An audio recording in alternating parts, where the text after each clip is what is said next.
Bonjour, bienvenue sur la chaîne de Nantol Gobelin Noob. Aujourd'hui, on est sur notre fascicule numéro 20. On rattrape encore le retard, vous le savez. On continue surtout avec nos règles de base et potentiellement le moment de bataille. Le moment de bataille, on en reparlera juste après, pas de souci. Pour les règles de base, on passe donc sur les règles de base 18. Alors techniquement, on a vu quasiment toutes les règles en fait de Age of Sigmar, et donc on ne va pas apprendre grand chose aujourd'hui. Deux éléments quand même sont à prendre en compte dans ce fascicule et dans ce numéro. Le premier, ce sont les montures. Alors les montures, vous le savez, ce sont les éléments animaux, on va dire, qui accompagnent nos héros la plupart du temps. Ils sont notés dans les chartes d'unité comme des montures. On a bien ce terme qui revient. Et donc, en fait, ils n'ont pas, eux, d'aptitude, ils n'ont pas d'avantage améliorant les attaques de l'unité. Par contre, ils ont des caractéristiques dans notre charte d'unité. Autrement dit, un griffe destrier, il va avoir des attaques grâce à ses griffes et ses becs acérés. Voilà. Ça, il faut faire attention aussi à la détermination à la détermination des éléments de la monture. Ici, sur notre char foudroyeur, on a bien, ils sont armés de griffes au pluriel et de becs acérés au pluriel. Ce qui veut dire que les attaques, dans ce cas-là, ne vont pas se faire pour un griffe destrier puis pour le second, mais bien, c'est bien l'ensemble des deux griffes destriers qui attaquent avec la même arme, avec la même caractéristique, ensemble. Donc ça c'est important, il faut faire attention à ces petits détails d'orthographe parce que, rappelez-vous, moi je me suis déjà fait avoir sur une des batailles où j'ai fait attaquer le griffe destrier par deux fois, c'est-à-dire le griffe destrier de gauche puis celui de droite, ce qui a amené une force d'attaque complètement folle et ce qui derrière m'a fait exploser les auruques. Mais bon, donc voilà, attention à ça. Ensuite, on va avoir d'autres éléments qui sont à prendre en compte, ce sont les tableaux de dégâts. Les tableaux de dégâts, c'est un petit peu particulier, c'est-à-dire que sur certaines unités, les dégâts, les attaques, les blessures, etc. vont être gérés en fonction d'éléments entre guillemets extérieurs. Je prends un exemple, sur l'esprit de Durtu qu'on va recevoir plus tard, on a ce tableau ici, avec une arme de projectiles, le souffle verdoyant, et des armes de mêlée, l'épée gardienne et l'énorme griffe empaleuse. On s'aperçoit qu'on a dans notre charte d'unité, dans le tableau de cette charte d'unité, des étoiles. En fait, ces étoiles, elles sont gérées par le tableau de dégâts qui est juste en dessous. Le tableau de dégâts, en fait, il va déterminer quelle est la caractéristique d'attaque, quelle est la caractéristique de dégâts, quelle est la caractéristique de blessure dans le cas de cette figurine, en fonction, ici, en fonction des blessures subies. Je suppose que cet esprit de Durtu va avoir, on va dire, 12 points de vie, d'accord, 12 blessures potentielles à subir. Quand elle va démarrer le jeu, elle va être au maximum de sa puissance. Autrement dit, le souffle verdoyant va lui permettre 6 attaques. L'épée gardienne va lui permettre de donner 6 dégâts.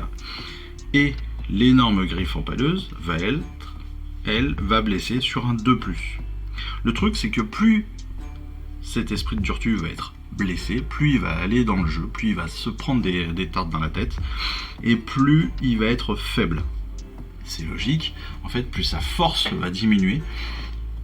Ça paraît assez logique, techniquement, plus sa force va diminuer, parce que, comme c'est un arbre, on va expliquer ça par le fait qu'il prend des coups d'épée dans les branches, dans le tronc, et donc forcément il perd un petit peu de sa vigueur. Et donc en fonction de son nombre de blessures, eh bien il sera moins puissant. Je prends l'exemple du souffle verdoyant, donc de son arme de projectile. Son nombre d'attaques va passer donc de 6 jusqu'à 3. Autrement dit, s'il a subi entre 0 et 6 blessures, il va avoir 6 attaques. S'il passe les 11 blessures, il n'aura plus que 3 attaques avec le souffle verdoyant. Pareil, si on prend l'épée gardienne, au départ, il va infliger 6 dégâts. S'il est à plus de 11 blessures subies, il n'effectuera plus que 1 dégât. Voilà, vraiment sa puissance va diminuer en fonction donc des caractéristiques de ce tableau de dégâts. Ça aussi, il faut le comprendre, c'est pas très compliqué, il faut juste bien noter où est-ce qu'on en est, et au final, c'est assez facile et assez lisible. Ensuite, on nous précise que l'on a terminé les règles de base. Et oui, si vous avez lu vos différents fascicules, et normalement vous les avez tous lus, bien évidemment, sauf peut-être la partie lore, mais les règles d'habitude on les lit, eh bien on a reçu quasiment l'intégralité des règles qui sont en tout cas utilisables à notre niveau pour jouer à Age of Sigmar. On est capable de quasiment tout gérer. Elles ont été plus ou moins adaptées depuis le début pour qu'on facilite le jeu, pour qu'on apprenne et qu'on appréhende le jeu de façon assez simple. Mais maintenant, petit à petit, on a appris donc les bonnes règles. On a de plus en plus maintenant les bonnes chartes d'unité, évidemment. C'est ce qu'on reçoit chaque semaine quasiment maintenant. Mais on va recevoir une nouvelle forme de ces règles avec la mise en page des règles de façon classique, livre de règles de base. Et donc, à l'intérieur de ces règles de base, on va introduire quand même des nouveaux concepts, donc c'est important de les vérifier, de les lire aussi. De nouveaux concepts comme les aptitudes de commandement, les fureurs monstrueuses, les pions d'objectifs, etc., etc. On aura toujours des tutoriels qui vont nous aider à les comprendre. C'est pour ça qu'on va avoir à la fois les règles de base, mais aussi d'autres éléments de tutoriels, d'informations. Et ça, on le verra dans les prochains numéros. Voilà. Et puis, on va finir avec ce petit texte pour les règles de base. La nature sauvage. La croisade Éophore a enfin commencé. Après avoir combattu les Cruel Boys dans une série d'escarmouches, les éternels de l'orage se battent maintenant pour protéger une immense caravane de colons traversant Gur. Leur objectif est d'établir une nouvelle cité dans les étendues sauvages, offrant un bastion vital contre les ténèbres et un nouveau point de départ pour les prochaines croisades. Leur périple sera long et ardu. De nombreuses âmes périront face aux dangers innombrables du royaume, dont les Cruel Boys et leurs wags.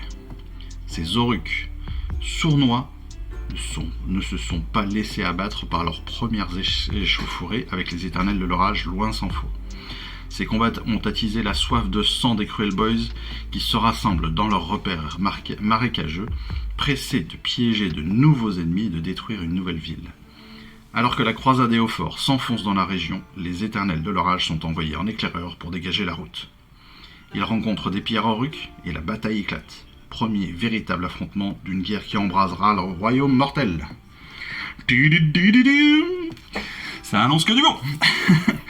Ça annonce que du bon, et oui, en fait, c'est juste l'idée de nos batailles, de toute façon c'est ça, pour l'instant, c'est la rencontre de nos éternels avec ces Oruks. La bataille de la semaine, qui est la partie test, donc numéro 20, c'est l'aube de la guerre. Des Cruel Boys cherchant à piller la croisade Éophore ont été interceptés par de valeureux éclaireurs éternels, et un combat s'ensuit, évidemment. On a deux groupes qui s'opposent, Gardus, Chevaleras Arcanum, les 4 prétors et 5 Vindictors contre le Rusé, la bande de Rusé, le chaman Vasomancien, les éventreurs et l'empaleuse. Encore une fois, un seul tapis de bataille. Pour l'instant, je vous l'ai déjà dit, pas de bataille cette semaine. Peut-être que dans le futur, je ferai des mises à jour de ces vidéos, donc de 19 à, je ne sais même plus combien, 27 ou quelque chose comme ça. Histoire donc de peut-être avoir les batailles. Pour l'instant, je n'ai pas le temps de les faire, donc j'ai préféré me concentrer sur les règles pour qu'on avance comme ça sur les règles et qu'on comprenne bien les règles. Pour les batailles, j'essaierai de reprendre en tout cas le rythme à partir du colis numéro 9, si je ne me trompe pas aussi, qui devrait arriver, et qui devrait d'ailleurs bientôt arriver avec en plus la figurine bonus numéro 2, la figurine premium numéro 2 qui est une figurine Oruk. Mais voilà, vous avez exactement le programme des prochaines semaines. Bon voilà, en tout cas, c'est fini pour aujourd'hui. J'espère que ces explications sur les montures et les tableaux de dégâts auront été assez claires et que vous aurez compris comment est-ce que cela fonctionne. Et puis surtout, j'espère que, comme moi, vous êtes impatient de recevoir la suite de la collection, de pouvoir continuer à peindre, à collectionner, à assembler Et puis à jouer, hein, bien sûr, parce que c'est quand même ça le but du jeu, donc vivement qu'on se remette à jouer. Allez, en tout cas, c'est tout pour aujourd'hui. Moi, je vous souhaite à tous une excellente journée, puis je vous dis très très vite. Allez, je vous embrasse. Ciao, bye bye. Je vous remercie d'avoir suivi cette vidéo. Si ça vous a plu, eh bien abonnez-vous, lâchez un petit like et un commentaire, et suivez-moi sur Instagram. Instagram où je poste régulièrement des photos de mes dernières réalisations et dernières peintures. Et puis comme il est maintenant de tradition sur la chaîne, je vous souhaite une excellente fin de journée et surtout, lisez bien, collectionnez bien, assemblez bien, peignez bien et jouez bien. Allez, je vous embrasse et puis je vous dis à très vite. Allez, ciao, bye bye.